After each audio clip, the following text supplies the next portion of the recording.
warahmatullahi wabarakatuh. Selamat pagi teman-teman. Selamat akhir pekan. Hari ini insya Allah kita akan berbincang-bincang bersama Mbak Endah dari Omah Eling, Magelang, tentang geliat TBM, Taman Baca Masyarakat dan Literasi di masa pandemi. Rangkaian bincang kreatif bersama para pegiat literasi ini berlangsung setelah kami langsung gabung aja ya Mbak Endah ya. Terima kasih. Semoga jaringan lancar. Karena kalau kita live Instagram itu ada banyak hal. Halo, hai. Halo Mbak Endah, ada di mana nih pagi ini? Sedang di sekolah ini. Sekolah, baru bertugas. Sinyalnya nggak mendukung kalau di rumah, di taman baca. Jadi harus ke sekolah ya.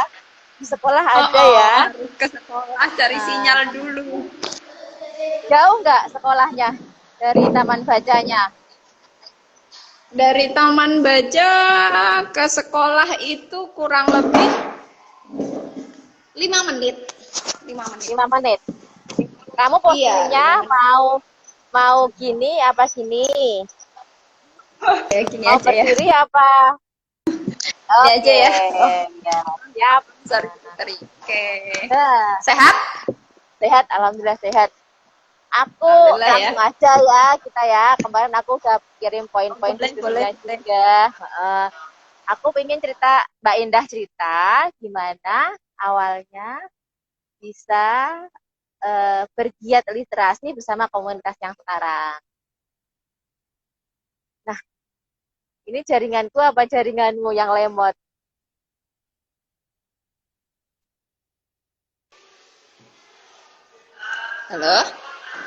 Halo, ya. Endah cerita dong, gimana ceritanya kok bisa bergiat di literasi bersama komunitas ini? Oh gitu, ya. Sedikit sharing ya, cerita tentang Taman Baca yang kami kelola. Itu berdiri tahun 2015.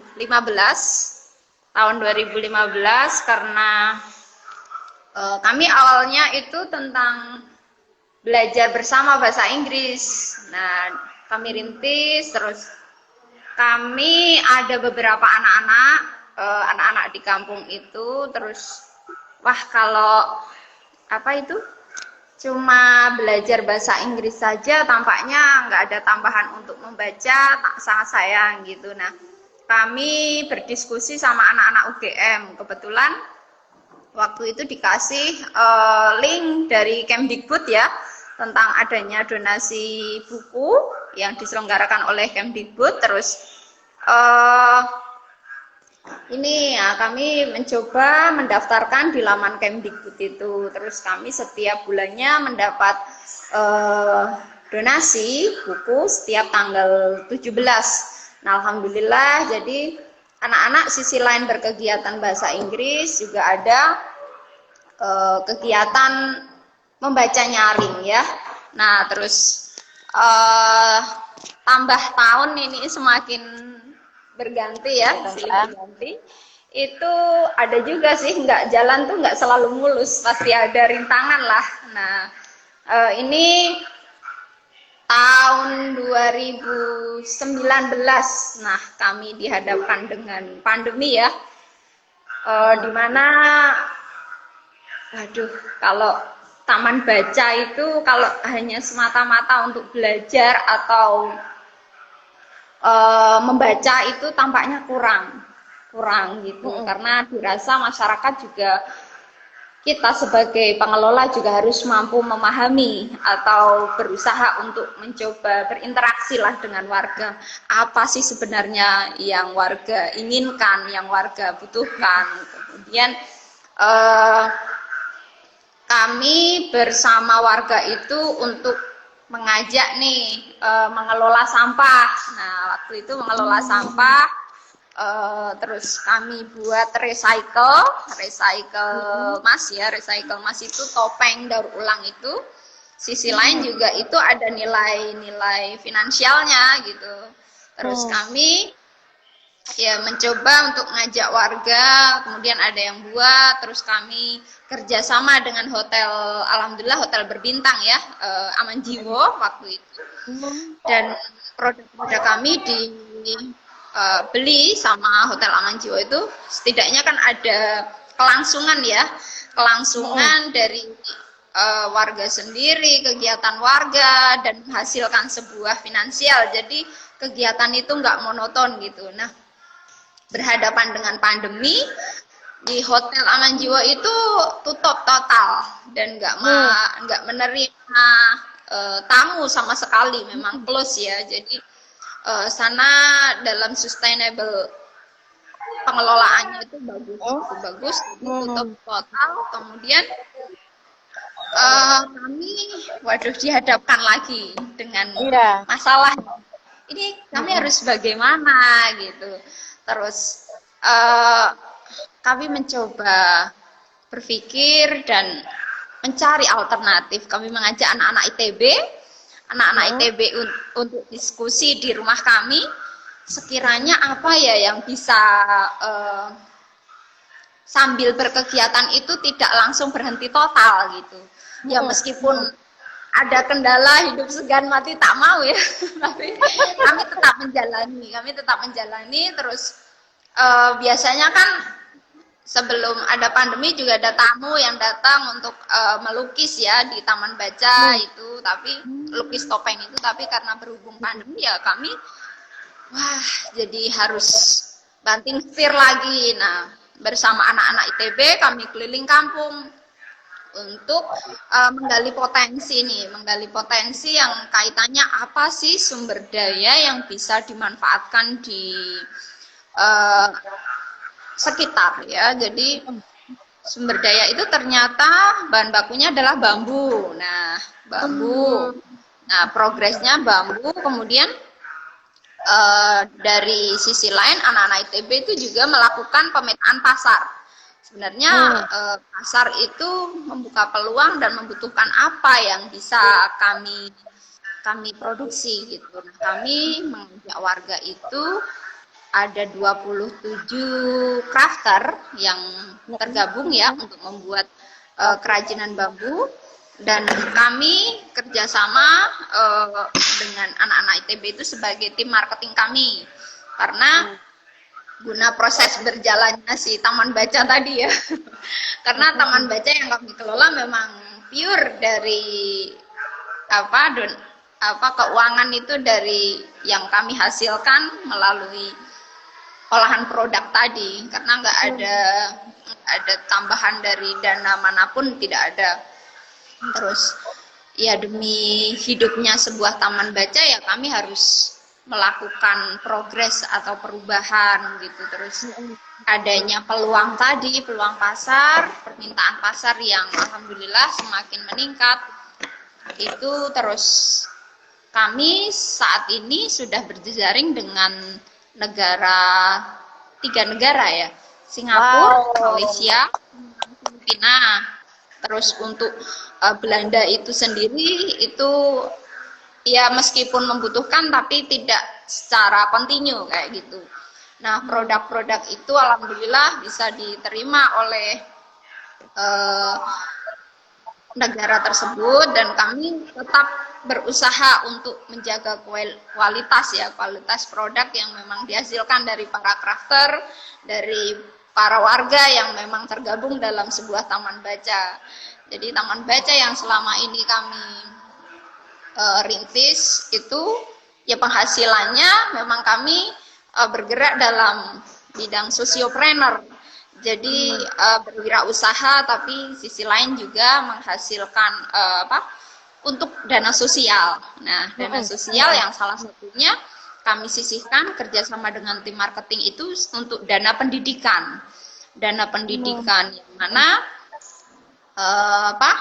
karena di Desa Ngadiharjo sendiri, karena kami itu merintis sebuah taman baca itu karena masih minimnya pendidikan ya ke ranah sarjana itu masih minim. Jadi kami sangat memprihatinkan sekali warga yang ada di Desa Ngadiharjo itu masih rendahnya kualitas pendidikan.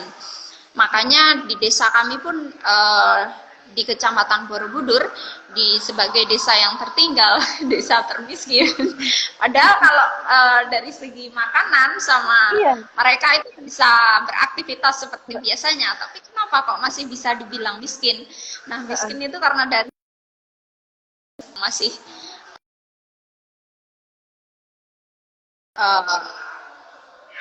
rendah gitu. Jadi ya kami berusaha di Taman Baca ini untuk semaksimal mungkin untuk berusaha jadi menguatkan baik dari pola pikir warga sendiri, kemudian kreativitas warga tetap kami utamakan. Jadi kami latih di Taman Baca yang memang selama ini masih menjalani proses pembuatan kerajinan itu sampai saat ini gitu, Mbak. Wow, menarik banget ya, keren Pol. Nah, itu untuk teman-teman yang kalian ingin mereka mendapat pendidikan yang lebih tinggi, yang mau dilakukan apa rencananya? Gimana? Untuk teman-teman yang kalian ingin, halo, kedengeran nggak suara? Iya. Nah, untuk teman-teman yang kalian, kecil banget ya suaranya ya. Coba. Kalau gini kedengeran nggak? Kedengeran nggak? Ini kedengeran nggak? Oke, iya, kedengeran. Sip. Untuk teman-teman yang kalian ingin dapat pendidikan yang lebih tinggi lagi, ya kan, SDM lingkungan kalian, itu rencananya seperti apa yang kalian bikin? Apa mau dilatih sendiri, mau saya bikin kayak universitas sendiri, atau cari dana untuk mereka sekolah tinggi di mana gitu, atau gimana rencananya? Oke, jadi saat ini kami ada plan dengan kemarin ada diskusi sama Mas Willy ya, Mas Willy. Jadi kaitannya memang plan kami itu agar tidak ya ke depan tetap masih bisa stabil gitu, bisa jalan. Kami tetap menggandeng para teman-teman di luar, jadi kita tidak stagnan ya, tidak berdiri sendiri. Kami kemarin berusaha berdiskusi sama teman-teman Mas Willy sama Heterospace Semarang yang memang bergerak di bidang UKM. Jadi agar penguatan dalam kewirausahaan kami semakin masif gitu, Kak. Berarti teman-teman yang istilahnya mungkin, halo, kedengeran suaraku? Iya. Teman-teman yang tadinya mungkin enggak sempat atau belum sempat mengenyam pendidikan tinggi, alternatifnya adalah tetap dibimbing, dibina, ditingkatkan kapasitasnya lewat sosiopreneur itu ya? Iya, betul Kak. Oke, ya. Berarti nggak masalah juga kalau misalnya mereka nggak kuliah misalnya, asal mereka tetap kapasitasnya berkembang gitu ya? Iya, tapi kan setidaknya ada legalitas yang harus memang mereka lanjutkan ya. Jadi tidak hanya sekedar binaan dari Taman Baca sendiri, tapi juga mereka juga harus punya hak lah yang cukup, dalam arti konteks mereka juga perlulah mendapatkan legalitas di sebuah universitas kayak gitu. Berarti itu termasuk harapanmu ya? Kayak gimana tuh harapanmu yang lebih konkretnya? Oke, jadi memang harapan dari saya sebagai foundernya Taman Baca Umah Eling Mudira Harjo itu berharap jadi satu rumah itu harapan adanya satu sarjana, Kak.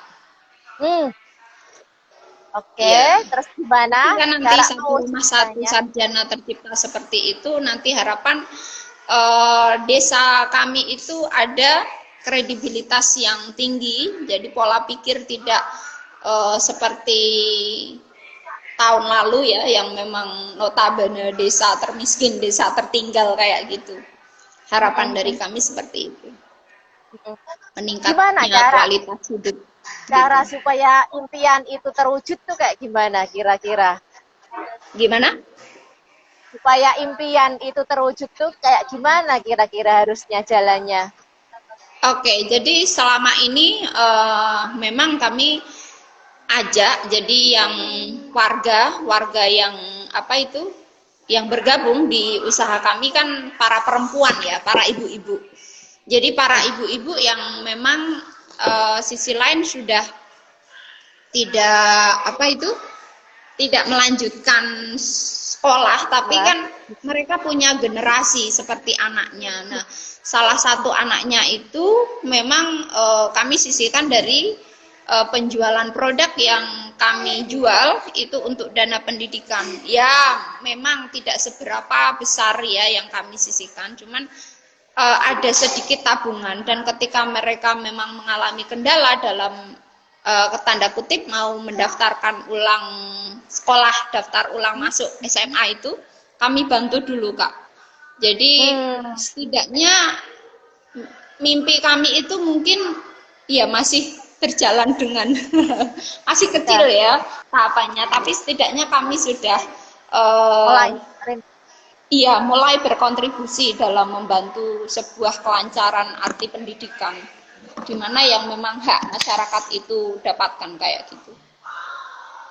Nah, selama kalian mengadakan pelatihan membuat crafting, terus ada rencana beasiswa, itu ada nggak perhatian-perhatian dari kayak departemen, dinas, instansi dari pemerintah gitu untuk mendukung rencana-rencana ini?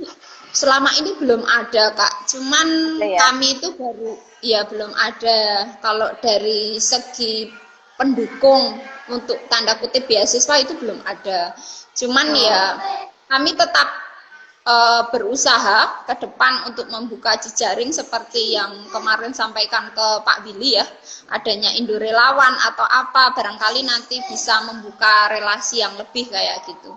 Tampaknya kami juga masih perlu banyak belajar untuk berjejaring kayak gitu Kak.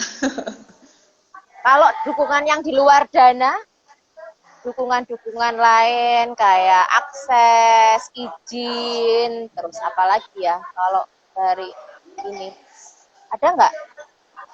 Kalau dari dukungan itu alhamdulillah, karena kami ya dapat kemarin juga dapat dari Kemenparekraf, Kementerian Ekonomi Kreatif ya Pak Sandiaga itu berupa uang, jadi untuk berkontribusi dalam sarpras pengelolaan di usaha kami. Terus kami juga mendapatkan bantuan Arshop Galeri untuk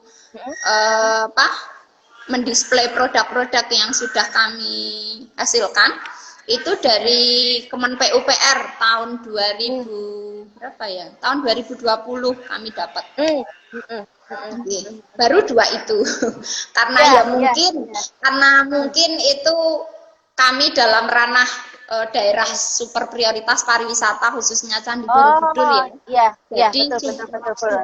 Ada spotlight-nya. Iya, support pengembangan sebagai ya desa wisata tidak terlepas lah dari kontribusinya Borobudur sendiri, seperti itu. Iya, betul. Wah, cita-citamu keren banget, satu rumah satu sarjana, dan kalian udah mulai ya. Aku salut sekali. Semoga nanti lancar semuanya, sukses semuanya.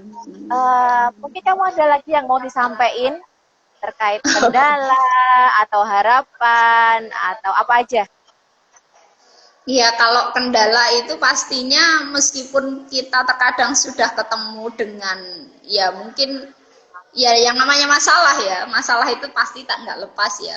Meskipun kita kadang katakanlah sudah ketemu dengan yang namanya peluang pasar atau pasar sendiri sudah membutuhkan produk kami, tapi juga masih ada kendala, yaitu para pengrajin. Ketika para pengrajin itu ditarget, misalkan yang sering ini pun terjadi.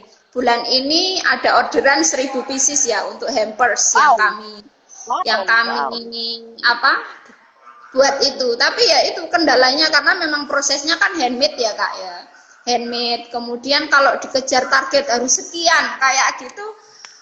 Dan yang namanya di desa itu kan kadang tak lepas dari kegiatan sosial ya.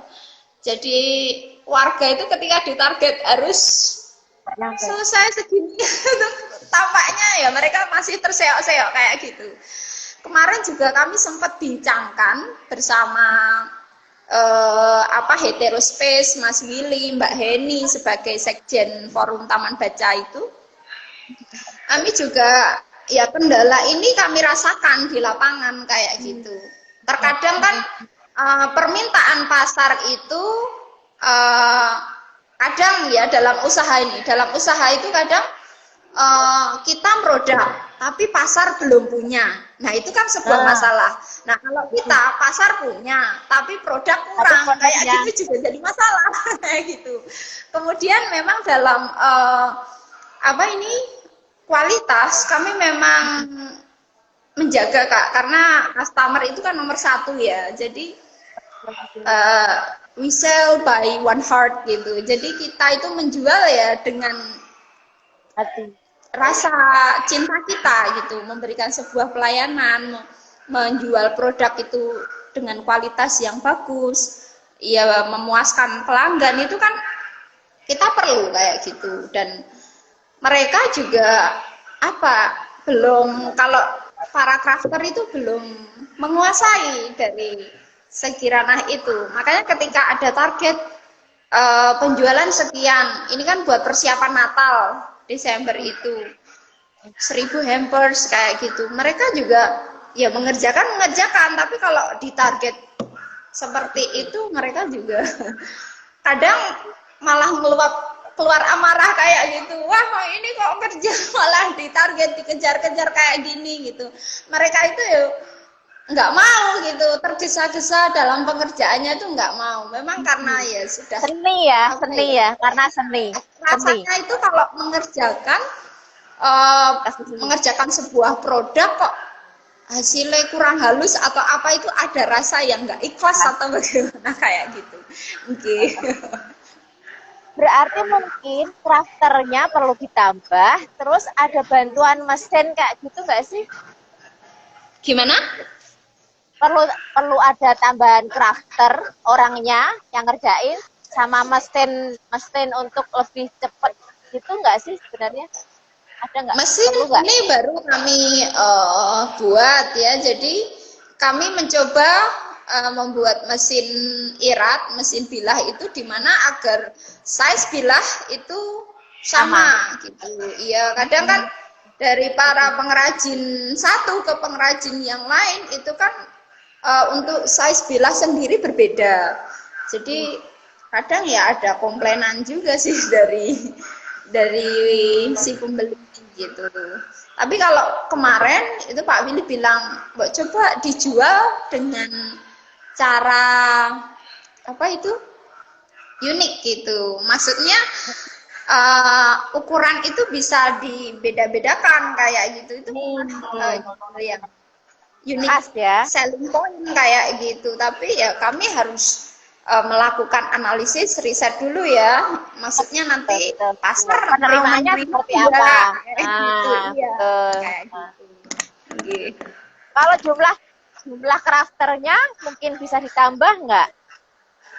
Mendidik crafter baru. Bisa, cuman kami sendiri mau menambah itu kan juga perlunya dalam analisis ya Kak, dalam tanda kutip analisis, maksudnya ketika diajak bergabung yang namanya orang itu kan nggak sama ya, maksudnya kadang ada yang mengerjakan yang penting selesai kayak gitu ada. Nah kami itu kan merekrut juga tidak sembarang ya, maksudnya iya tidak asal, maksudnya juga butuh lah untuk kualitas itu tetap terjaga kayak gitu. Okay. Kadang kan dari pola pikir manusia sendiri kan berbeda-beda. Ada yang aku mengerjakan nggak bagus, aku kok ada rasa kurang. Nah itu yang cocok sih dari kami, karena memang mereka memproduk dengan rasa cinta tadi, berarti kan bisa menghasilkan hasil yang optimal kayak gitu. Iya. Ya, mesennya berarti udah ada ya yang kemarin beli itu ya, yang buat Iya, gula baru itu. baru satu. Alhamdulillah. Terus ada lagi nggak sebelum aku tutup? Aku mau nutup tapi khawatirku kalau sebenarnya masih banyak yang mau disampaikan Endah. Kelarin dah. Enggak juga.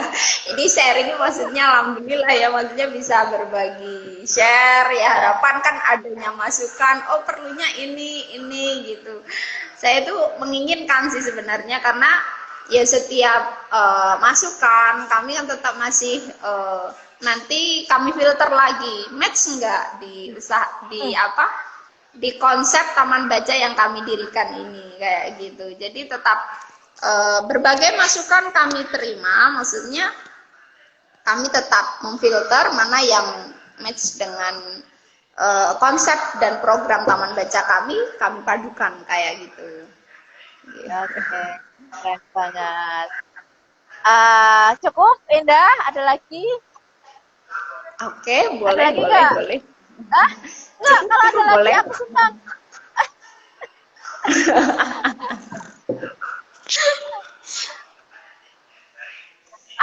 Aku yakin pasti masih banyak deh yang kamu simpen. Cuman aku galinya dari mana kan? Mungkin nggak perlu aku gali. Nah, kamu kemarin kita ketemu 50 orang ya kemarin ya di Solo kan. Nah, kamu ada sebuah insight buat kita semua pegiat literasi supaya lebih maju, lebih berkembang gitu. Kemarin kan nggak sempet share kan di ini kan. Iya. Kamu sampai coba di sini. Oh, jadi kalau dari kemarin ya konteks pegiat para literasi ya, mereka memang sudah wow. Ketika kumpul di Solo itu, waduh sudah backgroundnya itu sudah luar biasa gitu. Tapi luar biasa itu kan dalam kutip luar biasa itu ketika kita memang bisa bermartabat dan bermanfaat di lingkungan sekitar kita dan bisa menjadikan masyarakat itu sebuah masyarakat yang baik, bahagia, sejahtera, madani. Itu baru yang namanya luar biasa menurut saya. Tapi kalau baru sebatas sebatas kemampuan diri kita yang mana memang menunjukkan dari kemampuan diri, kemudian prestasi diri, tapi apabila memang belum berguna untuk sesama, itu tampaknya masih ada yang kurang kayak gitu. Dan luar biasa dalam kacamataku ya apabila memang martabat Indonesia itu benar-benar menjadi warga yang sejahtera, bahagia kayak gitu. Amin. Kayak gimana supaya masyarakat menjadi madani, kreatif, ya kan? Sejahtera itu selain yang tadi apa ya istilahnya ya? Kita punya kontribusi, ya kan? Saling berjejaring. Menurutmu harus ada apa lagi? Harus ada apa lagi? Jadi memang selain berjejaring, kemudian adanya progres tadi, harapan memang dari dasar sendiri sebagai penguasa atau pemangku wilayah di tingkat paling dasar itu yang harus pertama memang menguasai dalam bidang konteks literasi ya. Itu ketika memang pemangku wilayah di tingkat dasar sudah mahir dan mampu dalam menguasai program dari literasi, tatkala juga dalam progres dan kinerjanya akan terintegrasi gitu Kak. Dan ketika memang pemangku wilayah sendiri di tingkat dasar itu sudah terintegrasi dan kredibilitasnya juga tinggi, perlu dicontoh oleh masyarakat sekitar, tatkala juga proses dalam menuju sebuah kesejahteraan itu sangatlah mudah gitu apabila memang bisa saling kolaborasi dan saling kontribusi kayak gitu. Tapi yang selama ini kami rasakan bahwa di tingkat dasar sebagai pemangku wilayah sendiri itu nuwun sewu, bukan maksud kami untuk merendahkan atau apa, temuan pada di lapangan yang ada hanya sebatas yang penting aku kerja kayak gitu. Dan dalam proses dan konteksnya itu hanya menghabiskan angka yang ada di kalender. Iya, tidak ada namanya KPI program atau yang memang mendukung dengan adanya kemajuan atau inovasi yang dimunculkan itu sampai saat ini kami belum lihat seberapa sih indeksnya kayak gitu. Dan dalam grafik pun tidak muncul. Jadi gimana kita bisa mengetahui secara detail, kemudian masyarakatnya berkembang sejauh apa, itu tidak ada evaluasi. Nah, kinerja yang di bawah itu tampaknya sebagai pemangku wilayah juga harus diperbaiki, Kak, kayak gitu. Dari program pusat sendiri itu sudah bagus, program sentral itu sudah bagus, namun di bawah itu yang memang bermuaranya pada sebuah sumber ya, pada sumbernya kan ada di bawah gitu. Ketika di bawah itu tidak dioptimalkan secara bagus, ya sangat sulit gitu untuk bergerak. Tapi saya sendiri masih berprogres untuk ya meskipun sulit ya kita tetap aja, maksudnya belajar, kita mencoba membuka relasi ataupun membuka wawasan yang sekiranya ketika kita tidak mampu dalam menjalankan sendiri ya kita perlunya saling berinteraksi kayak gitu. Seperti itu. Yang bottleneck tadi, yang macet-macet di bawah tadi itu kan, stakeholder iya, itu betul. Harusnya tuh diapain gitu biar nggak macet lagi. Gitu ya. Jadi ya karena kemacetan di bawah itu terkadang kan ya saya tuh sangat ironis. Maksudnya apa ya? Kadang adanya di Indonesia adanya sebuah birokrasi ya, tapi birokrasinya tuh ya cuman berjalannya kok seperti itu dan kredibilitasnya tuh sangat rendah kayak gitu menurut saya. Karena apa, selama ini tinjauan pun belum seberapa dampaknya yang masif, yang besar buat warga sendiri gitu. Ketika memang dari si pemangku wilayah itu mampu mengoptimalkan, mampu memimpin dan mampu membina warganya menuju yang tujuan yang lebih baik, tampaknya juga mereka ya perlulah meningkatkan literasinya tadi kayak gitu. Berarti mereka perlu di trending ya. Betul. Jadi terkadang itu ya memang ada ya, kita nggak boleh lah menyalahkan. Cuman ya dalam dunia konteks dunia literasi itu terjunnya ya meskipun sudah terjun di pegiat literasi juga harus ada itu di pemangku wilayah tingkat dasar juga harus ada dong. Kayak itu biar adanya sinkron tadi ya. Ketika tujuan itu sama dan pemikirannya sudah terbuka, maksudnya kita sudah dapat ilmu dan kita bisa komunikasikan secara bersama, dialog bersama dan menuju ranah tujuan yang lebih baik dengan satu tujuan yang sama, itu akan ya keberhasilan akan didapat kayak gitu. Karena bermuara dalam satu kubu ya. Kayak betul. Semoga harapan kita semua ini akan jadi nyata ya. Insya Allah lah, kita yakin pasti akan ada ini, asal kita mau ya ini speak up ya kan. Ya mungkin perlu gerilya supaya orang-orang yang tadinya nggak terbuka menjadi terbuka ya kan. Betul. Tapi perlu Iya. training juga buat mereka, guys. Dan nanti kita lanjut ya, Endah, Iya. diskusinya, Japri dan lain-lain ya, buat ini kepanjangan dari obrolan kita ini. Nah, kita tutup diskusi pagi ini dengan 1-2 closing statement dari Endah. Silakan, Dah. Iya. Oke, jadi terputus-putus Kak. Coba. Bentar. Ini kok terputus ya? Coba. Nggak, kedengeran nggak? Coba Halo? diulang lagi Kak. Terputus-putus ini kok Angsa. Oh ya, satu closing statement dari Endah, Dah. Closing Gimana? statement. Kata penutup dari Endah. Oke. Boleh. Jadi kalau statement saya ya, selagi mulut, telinga, otak masih bekerja, nah ya sampai kapanpun tetap kita hajarlah palung kebodohan untuk kita semua.